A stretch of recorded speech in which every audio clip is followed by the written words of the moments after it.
अस्सलाम वालेकुम व्यूअर्स, आज मैं वहाँ पे आया हूँ जहाँ एक दिन मुझे आपको हम सबको आना है। ये कब्रिस्तान है। बारिश का मौसम है और शायद ये मौसम हमें याद दिलाने आया है कि मिट्टी हमेशा भीगती है और एक दिन इसी मिट्टी में हम भी सो जाएंगे। अपने बुज़ुर्गों की कब्रों पर आना ये फ़र्ज़ है, ये एहसास है और ये ताल्लुक़ है जो हमें उनसे जोड़ता है। हमें सिर्फ ज़िंदा रिश्तों को नहीं निभाना बल्कि मरने वालों से भी रिश्ता ज़िंदा रखना चाहिए। दोस्तों, कब्रिस्तान आने से मत डरो बल्कि अपने बच्चों को भी साथ लेकर आओ ताकि कल जब हम ना हों तो वो हमें याद रखें, हमारी कब्रों पर आएँ और हमारे लिए दुआ करें। कुरान पाक में अल्लाह सुब्हानहू व तआला फरमाते हैं कुल्लु नफ्सिन ज़ायक़तुल मौत, यानी हर जान को मौत का जायका चखना है।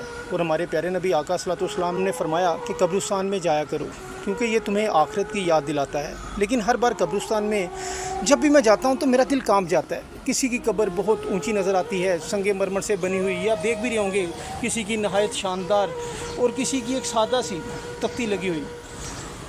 और कुछ कब्रें ऐसी हैं जो कि शायद कल तक भी ना बचें, इतनी कमज़ोर हो गई। सवाल ये है कि क्या मरने के बाद भी फ़र्क बाकी रहता है? क्यों हम कब्रों की बैरूनी खूबसूरती के पीछे पड़े हुए हैं?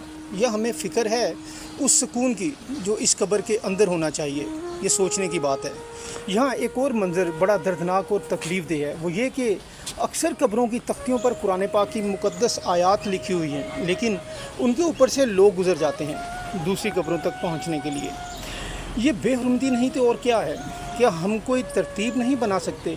सब कब्रें एक जैसी हों, एक जैसे साइज़ की, एक जैसी नेम प्लेट। यहाँ सब बराबर है ना? मरने के बाद तो सबको एक जैसी मिट्टी नसीब होती है। मेरा इख्तलाफ उन लोगों से है जो कब्रिस्तान को भी अमीरी और गरीबी का मैदान बना लेते हैं। यार, अब तो समझ आएँ, कुछ खुदा का खौफ करें। जीते जी हम दूसरों का तो जीना हराम करके रखते हैं और मरने के बाद हमारे ड्रामे ख़त्म नहीं होते। इसके साथ साथ मेरा इख्तलाफ उस इंतज़ामिया से है जो कब्रों की बेतरतीबी, बेहुरमती को रोक नहीं पाती।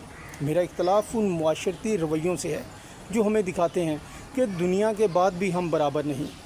व्यूअर्स, याद रखें, हमें इन कब्रों की शक्ल से नहीं, अंदर सोने वाले के अमाल से फ़र्क पड़ता है।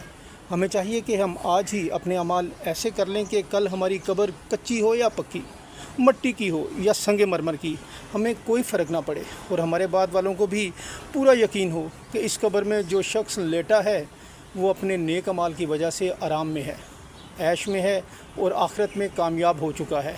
चाहे कब्र पक्की हो या कच्ची, अगर अंदर वाला नेक है तो कब्र जन्नत के बागों में से एक बाग है, और अगर गुनाहों में डूबा हो तो वही कब्र जहन्नुम का गड्ढा बन जाती है।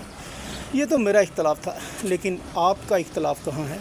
और अगर आप भी चाहते हैं कि मुआशरा बदले, हम अपनी सोच बदलें, तो अपनी आवाज़ बुलंद कीजिए। इस वीडियो को ज़्यादा से ज़्यादा शेयर करें और इस इख्तलाफ का हिस्सा बनें।